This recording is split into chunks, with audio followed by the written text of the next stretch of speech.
Angela Yee, Charlemagne the Guy. We are the Breakfast Club. We got a special guest in the building, and he just jumped out the Yes, screen and put indeed. a hat on.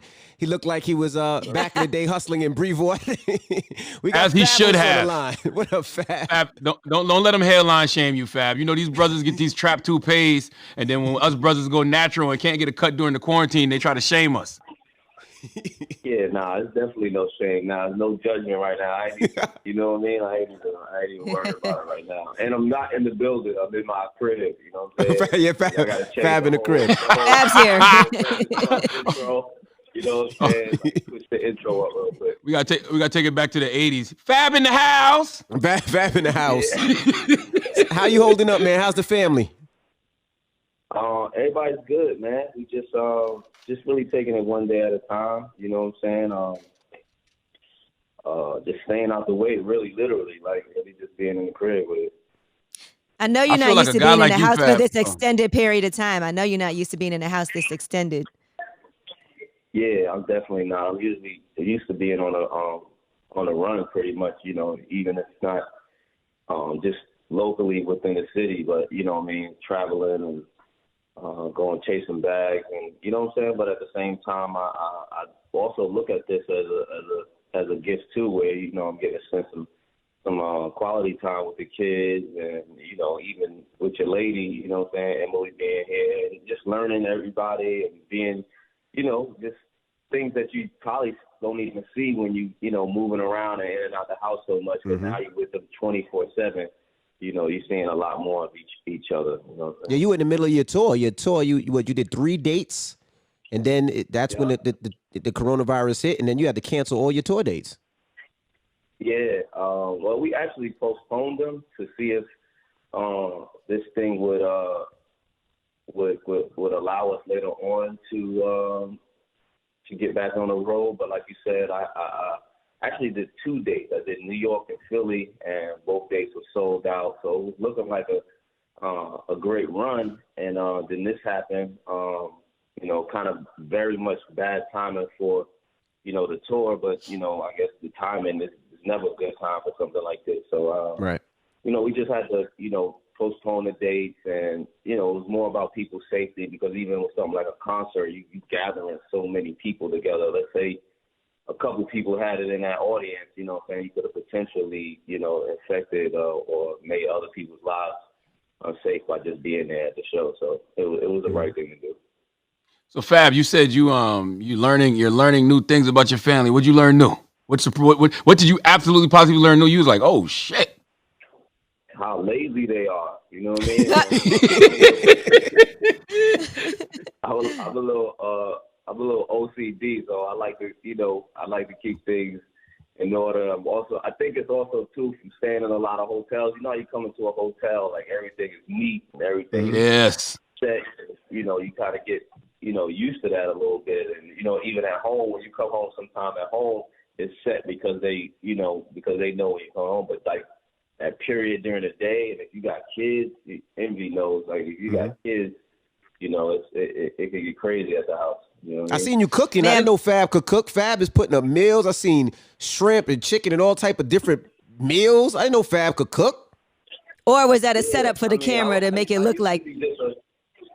I used to just be a ramen noodle French toast kind of guy, like, you know, simple meals. But now I'm able to have a little bit more time. I got the kids as guinea pigs to test the food when I make it. You know what I mean? So I got I just been trying to actually just come out of things overall. Just come out of this quarantine, learning some, you know, getting some, I guess, some homebody or in the house kind of skills. You know what I mean? So that, you know, you might as well use this time to make it productive at the same time. One of the main things that I've been trying to do while I was here was teach myself how to record, because I'm from the era where you just go in a booth. You know what I'm saying? Right. So I got all the equipment and stuff. But, you know, I was like, yo, this is the perfect time for me to learn that, because I don't want to really go out into the studio and mix with too many people that there. You know what I'm saying? So why not take this opportunity to teach myself how to record myself? And it's been a little shaky so far, but it's coming along. You know what's crazy? You know, one thing about kids, you talk about cooking, you talk about ramen noodles. Kids actually like ramen noodles. They do. Like my daughters like we do ramen noodle Fridays. My daughters like ramen noodles. Yeah, I like ramen noodles too. I done whip them up. I done turned them into garlic noodles. I done put meat in them sometimes. I threw chicken in there. Like, you know, the kids, like you said, the kids love ramen noodles. Like, it's I guess it's not shamed, but like, you know, spoke down as like a cheap meal. But, you know, it's something that, like you said, the kids love. Like, you don't front like you ain't grow up eating it. Like, it was times you just made a pack of ramen Master or P got his noodles, whole like just as a meal. Right. Master P got a whole line of ramen noodles out now too, by the way, just a FYI.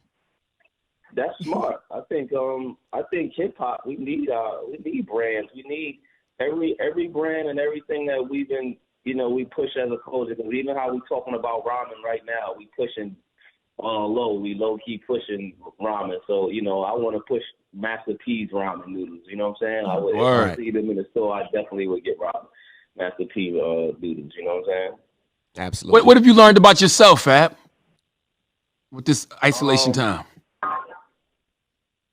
I'm learning. I'm trying to actually. Well, I know a lot about myself. I guess I'm trying to more like self-educate myself, more like read into things that will help better myself. You know, whether it's watching things or reading books that, you know, or even more. I mean, I guess less reading than more like audiobooks, because I've been more into audiobooks lately. But just things to kind of like use this time to better myself more. And I think I've lived with myself long enough to kind of know how I am and what I like and things that I want to do. So, you know, even with the things that I want to do or things that I'm planning to do, like, you know, this could like give you some time to educate yourself on it. You know what I mean? Even if it's a business, whether it's a workout plan, whether it's a diet plan, whether it's, you know, business plan, whatever it is, you know what I'm saying? It's like sometimes you don't even have the time to do the research that you really want to do on it. But, you know, that's all we got now is time and opportunity. So I've been just trying to do stuff like that. Let me give you a good book recommendation. Go I'll give you a good book recommendation. The 7 Spiritual Laws of Success by Deepak Chopra. It's only like an hour, 20-minute listen on Audible. 7 Spiritual Laws of Success. You know how I got into the audiobooks was in a car. You know what I'm saying? Because I felt like when you're in a car sometimes and riding around, or even when I used to be in a Sprinter, you know, I always thought that was a good time, like a Sprinter or on a plane. I always thought that was a good time to listen to music or like digest albums and stuff like that. And then that's how and once I saw books started being available through audio, then I would, I don't know, for some reason, reading a book, I would have to just read it in so many like small, you know what I mean? I couldn't read even a good book, you know what I mean? I couldn't read it straight through. So I would, you know what I mean? With audio books, it helped me digest it a little bit more and like get me tired, like, you know what I'm saying? So that's how I really got into it. But like even the book y'all was talking about, I seen one time y'all and Nipsey was talking about a book, The Way of the Superior Man. That was The Way of the Superior Man. Recommended to me. Jeezy, I just talked about this. Jeezy recommended a book to me one time called The 5 Love Languages, and that was a good book too, because it explained, like, you know, you and your partner could, you know, be in a relationship, but y'all showing the love or y'all acceptance of love may be 2 different languages, you know what I'm saying? And it made a lot of sense, you know what I'm saying? I'll recognize that you know, it's like some people see gifts as love, whereas some people see time as love, you know what I'm saying? It breaks it down and stuff like that. So, you know, definitely those books give you a lot of good perspective. I definitely see that you are an avid book pusher. So even when I hear people say good books too, I always research them and look them up and see, you know what I mean, how it could, sometimes I start reading books too, and if it don't really touch me or like, I got to move on or I'll get a new book, you know what I'm saying? But it's always, you know, a thing to dive in and see what it's about. Right. Hey, thank you, Fab, for letting us know how Jenny Ma and Jeezy got engaged too. It was the book, The 5 Love Languages, that brought them together, clearly. Fab just broke that. Low key might have been what it was, man. I'm gonna hear That's what it was. about that, man. Now I seen you did the cold. I seen you did the cold summer challenge. We had everybody rap, do poetry or whatever they felt to it. And then I seen Axel Leon, an artist from Brooklyn, from the Bronx, destroyed it. Mhm. What was your thought when you heard his? I thought it was really, really dope because it was a lot of meaning behind it. I think a lot of the challenge was, people expressing themselves in this time, you know what I mean? Which why I thought the challenge was so good for people anyway, because it gave them a chance. People are quarantined in, people are rappers, people are, trying to express themselves, and I think that gave them that platform, even just on what the song was called, Cold Summer. People were hitting me like, yo, Cold Summer hitting different now. I had just put the video out, and people was like, yo, man, listening to that now is different just because of what we going through. You know what I'm saying? We don't know if we're going to be in the house for the summer or, just how things is going. Everybody was saying how it was hitting different now. So that's where the challenge really originated from. And I said, yo, what a dope way to let people express themselves, talk about what they're going through the quarantine, talk about their feelings about, what Trump is doing, what, the fear, the faith, the everything. And I think, Axel was able to tap in and talk about Fred the Godson, who, we all know now is fighting the coronavirus, and, just sending love and everybody to keep him in their prayers. You know what I'm saying? I think one of the key things about corona is that a lot of people don't take it serious, or a lot of urban or, African Americans are not taking it serious because it's not hitting somebody that they know or somebody close to them. I see a lot of videos of people in the hood still gathering together, hanging out, smoking hookah, having like little house parties and stuff like that, and people just not taking it as serious as they should be. And even now, just this week, the African American thing that our community's been impacted very, very. It's getting impacted the most by coronavirus. Yeah, the death rate is higher in African American communities. I think even just so the fact that people wasn't respecting it so much is one of the reasons too. You know what I'm saying? Not to just pull a race card into it. I think we as a people got to take things more serious in that light. You know what I'm saying? Like you said, we do have a lot of underlying health conditions, so we should take those things serious, man. And I think there's a lot of uncertainty now with it. I think at one point they was even saying black people can't catch it like that, and now we the you know what I'm saying? So it's like people don't even know what's going on and just not taking it serious, man. So shout out, Axel and his thing. Shout out everybody who been a part of the challenge. So I can't post every one of them. There's thousands and thousands and thousands of people doing it, but everybody is doing their thing because it's still an expression of themselves and what they're going through.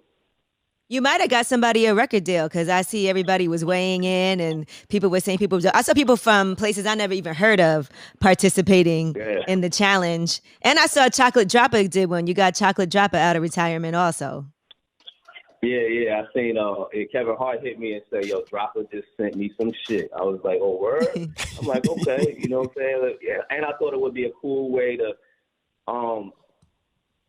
take a little bit of edge off. I think some of them, of course, are talking about what's going on, and some of them, people just saying how they feel or just showing their lyrical talents. And like you said, I wanted to showcase everybody from everywhere. I wanted it to be diverse, so you could hear a guy from Atlanta, you could hear a guy from Detroit, you could hear somebody from New York. I didn't want it to just be a certain style or certain, everybody being from New York or, everybody rapping one way. So I just wanted to have it open. And I think it was, like I said, I think it was one of the dopest things that, besides like the DJing with Be Nice and the battles with Swiss, like people need various different types of entertainment. You know what I'm saying? There's so many Netflix movies and Hulu you can watch. You know what I'm saying? You want something else to dive into, and I think the challenge has been one of them things.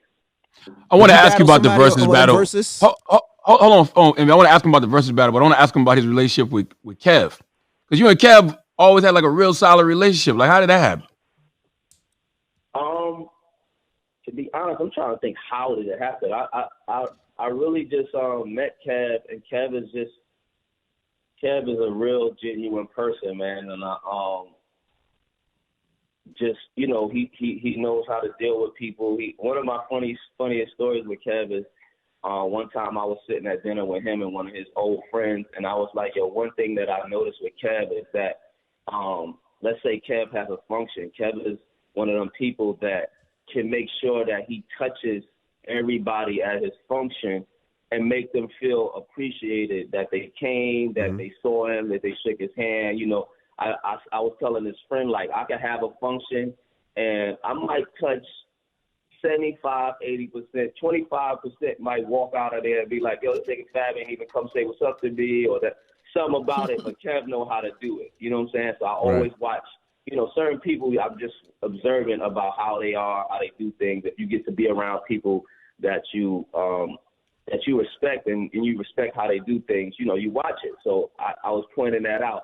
And his old friend was like, man, Kev must have grew to that shit because Kev done left me outside of clubs 10 times. It's one of the funniest shit because I was just like, nah, get out of here. That ain't Kev. He said, man, he told us a story.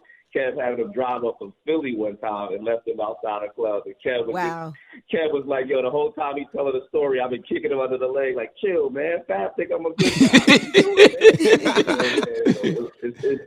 But, you know, so overall, though, in that story, his evolution of how he's learned how to deal with that, you know what I mean? And I want to learn how to be as personal with people as I can. So I admire Kev, and I just, over time, like, we just grew a great relationship. He's always been somebody that, you know, hits me up time to time, check on me, even when he's doing movies, whatever he's doing. You know, I'm a little more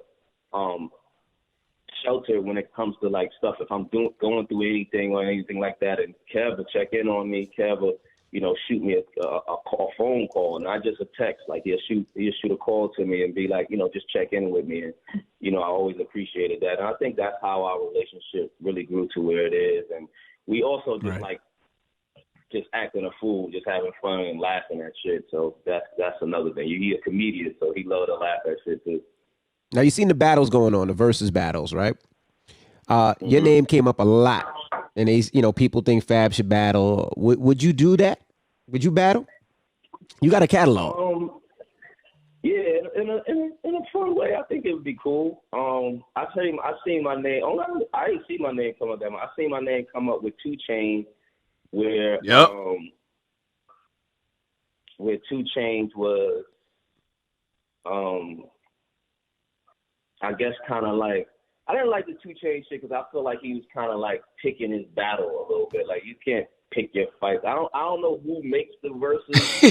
He was Floyd Mayweather in the situation, picking his opponent. But he could challenge you. He could challenge you and you accept it. Like, huh?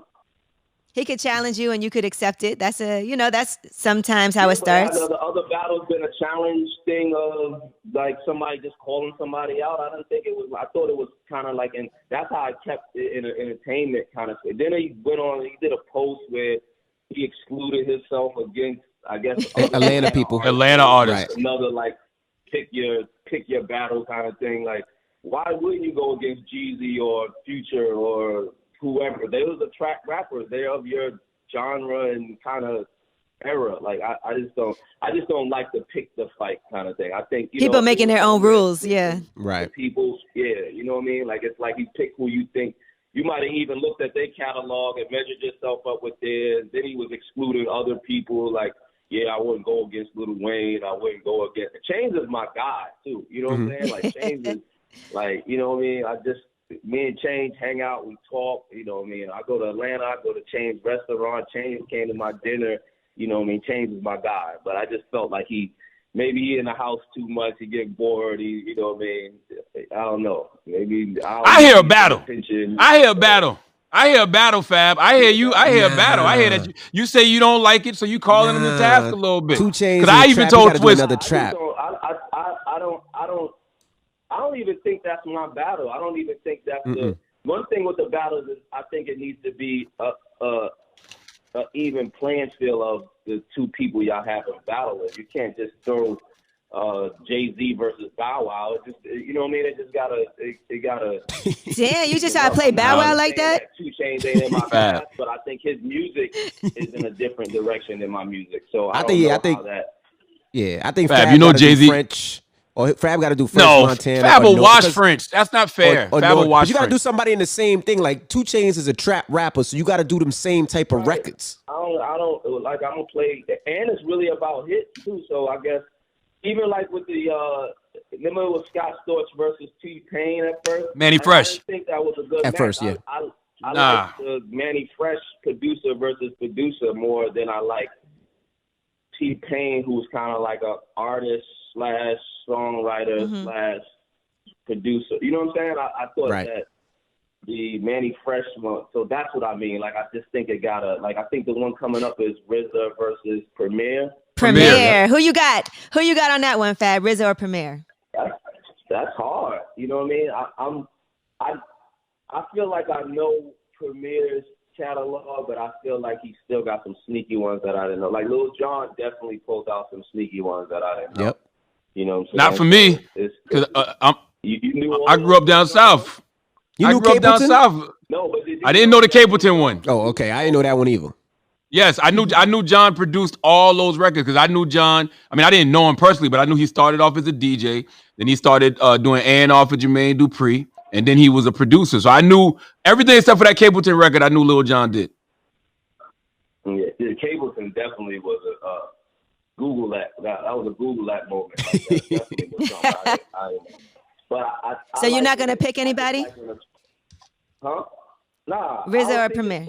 My explanation, I don't think you're supposed to pick it. I think it's supposed to either be the people or the whoever puts these battles. Maybe it's Swiss and Timbaland. Maybe, you know what I mean? I don't think people should start saying, yo, I want to battle this person or that person. Like, I didn't think none of the other guys did that either. I think it was kind of the people spoke on it or the people figure who it is. I just think that some people just want to see names. It ain't really, they're not equating it to the music. You know what I'm saying? Right. I think the music is one of the things you want to equate in it the most. So. I want to see Clue versus Flex or Clue versus Drama too. I want to see that for some DJ-ish. They both got a bunch of albums. I don't think Clue and Drama is the right match either. I think Clue versus Flex is the right match. Mm-hmm. But just freestyles though. Yeah. Now they both got a bunch of albums and everything. They both got a long history of people freestyle. Clue from tape and radio, and Flex from radio, and I think even Flex has had a couple albums that he had like freestyles. Yep. He has Locked and Big.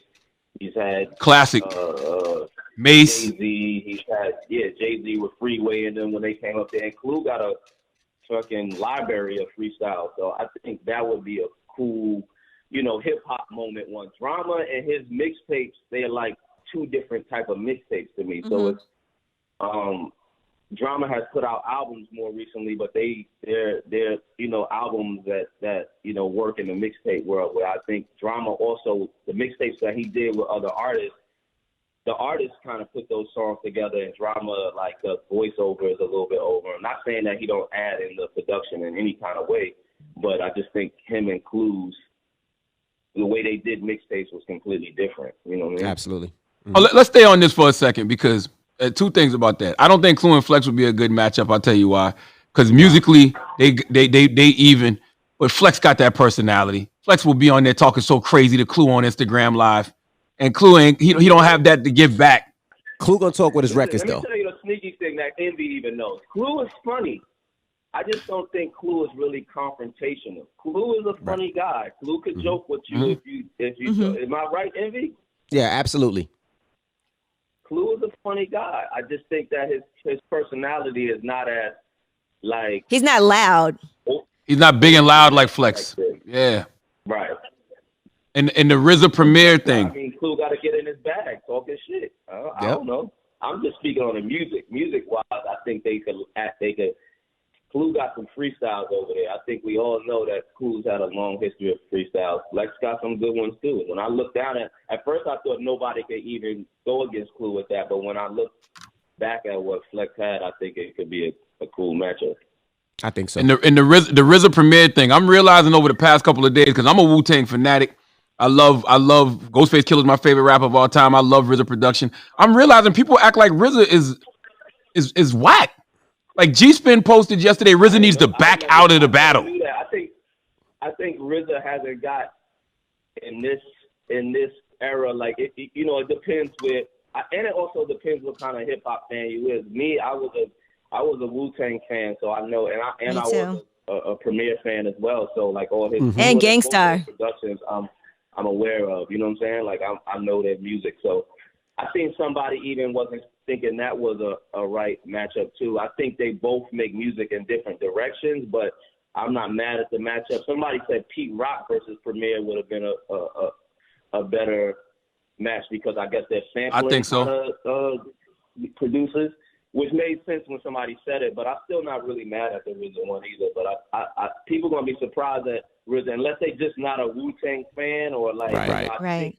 The most of the RZA's production is with Wu-Tang. So, but that's how we thought about Manny Fresh too. We thought Manny Fresh, most of his stuff was just Cash Money, but even there he was able to hold his own as far as like playing at least some good records.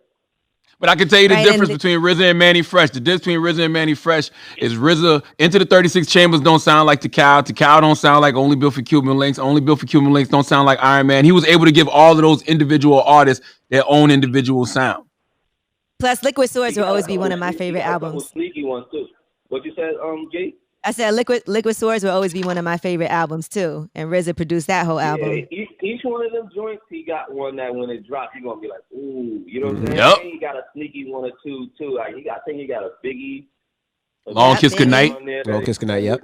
Like he got a couple joints in there.